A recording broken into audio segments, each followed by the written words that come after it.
Week 1, my opponent is Mike Magmar 7-11, the same guy that beat me in the playoffs of last season.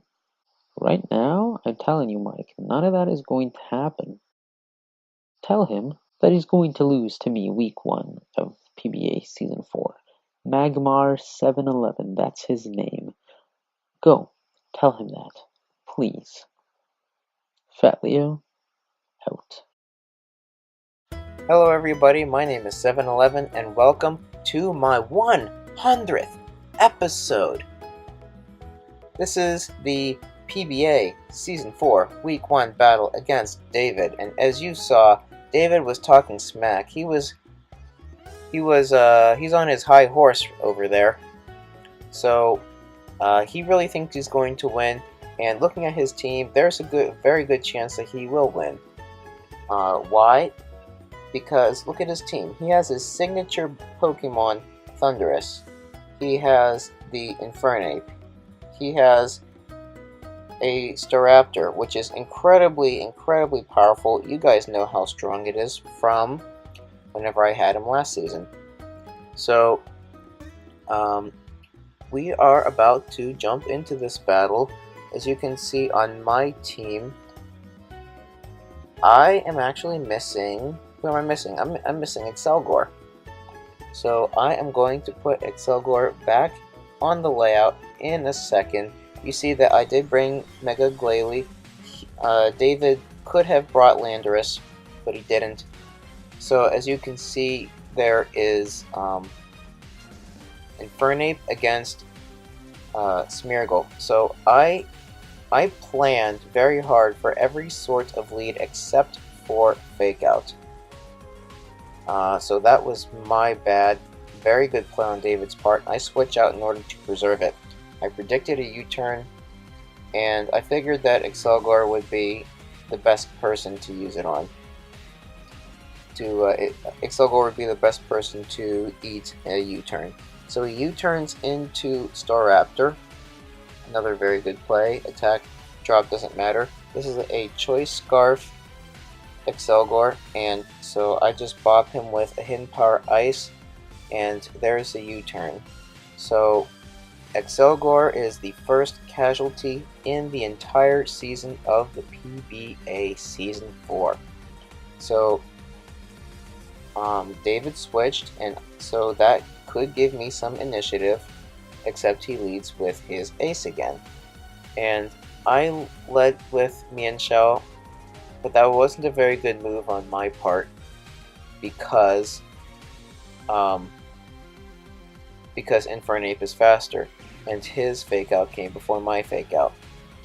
So now he brings in this ghost of a Pokemon, which is Banette, and I get a U-turn. And so I figure that this is the best chance to set up with Smeargle, because Smeargle is faster than Banette, and then whenever it Mega Evolves, we Speed Tie. So in case that Banette or anything else is going to go for a taunt, I pack the Nuzzle. That way I get a paralysis and I do damage. It is literally the best of both worlds, going for Nuzzle. So this is the best opportunity for me to go for Stealth Rock, and he just went for Pursuit.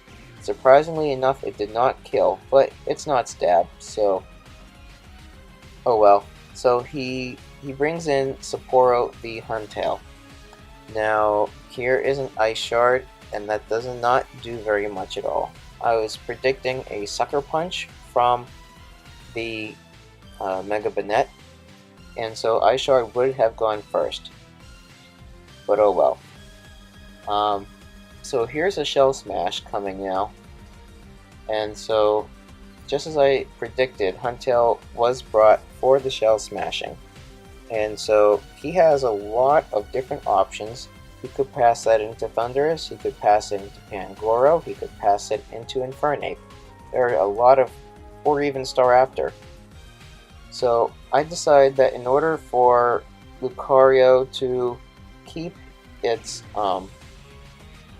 focus sash here, I decided to go right now into Lucario, and I brought a special Lucario, as you saw. And now there's the baton pass. Who is he going to baton pass into? He baton passes into Ace the Infernape. So, but at least there is no substitute. And once again, Fake Out is his best move. And so I decided to go for Priority Vacuum Wave. And I actually get a critical hit, and that was actually really important, as you'll see later on in this game.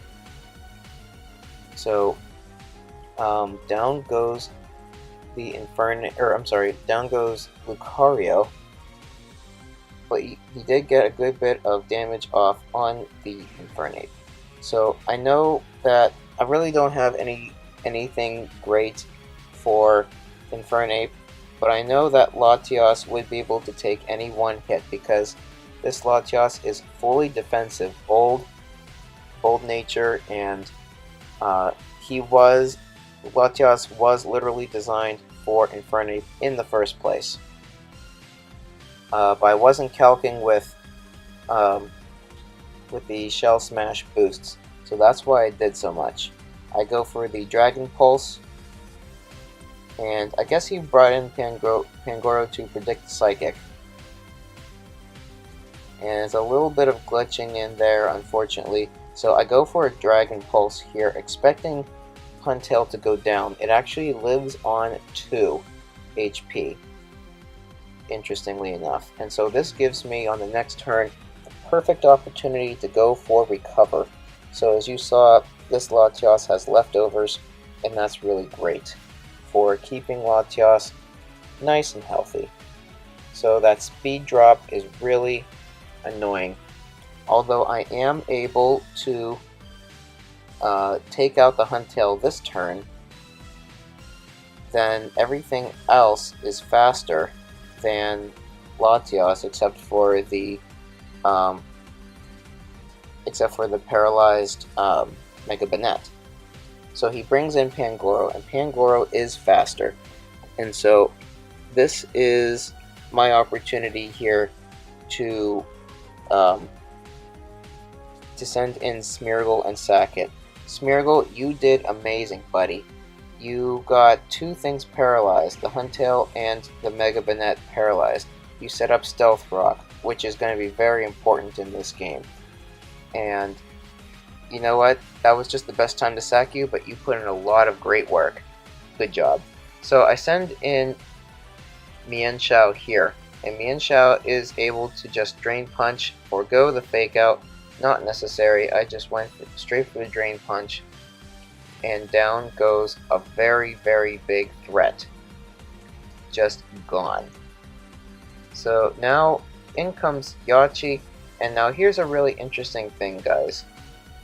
This is one of David's favorite Pokemon, for sure. And this is really some mind games here if you think about it. Mienshao goes down to the Life Orb recoil, and so Yachi could be named Yachi because it's holding a Yachi Berry. Yachi could actually be holding a Charty Berry for Rock type moves, or maybe a Citrus Berry, or maybe a Focus Sash. In this case, it was a Focus Sash. I asked David later. So he goes for a Thunderbolt. It's a critical hit, and I live on 2.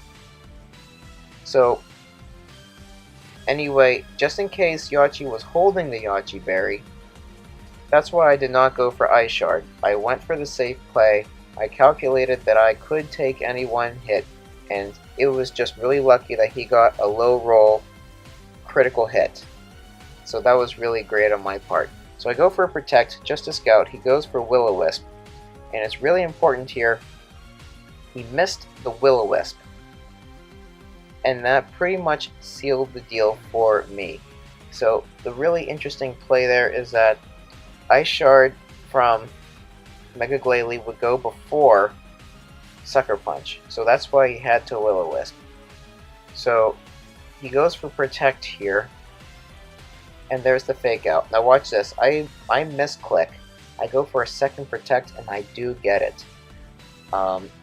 That was extremely important toward me winning the game.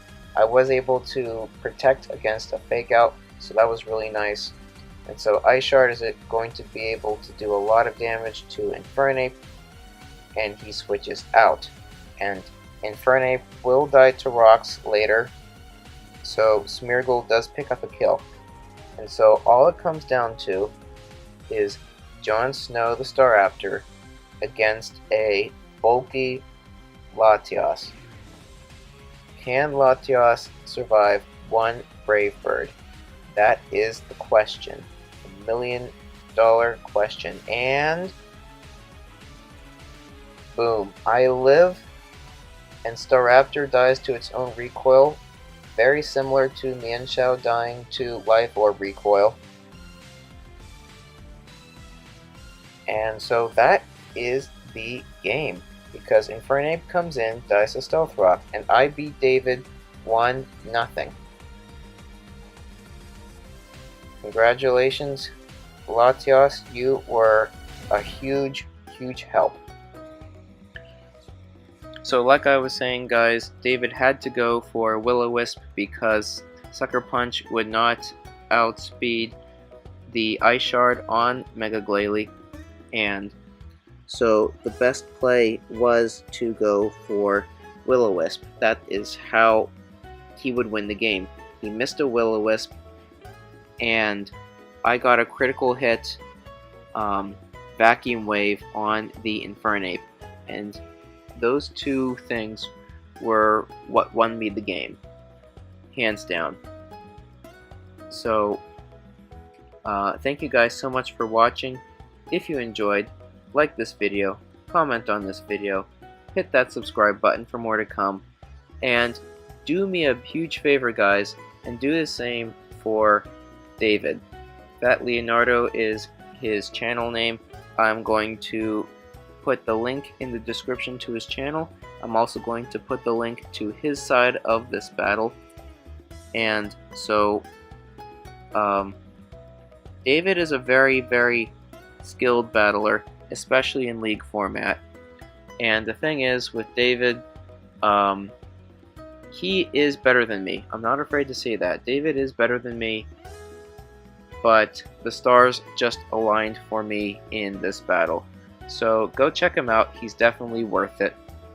And so, you know what? Win or lose against David, I wouldn't have it any other way that my 100th video is a battle against my Goliath. So thank you guys so much for watching, and I'll see you guys later. Peace.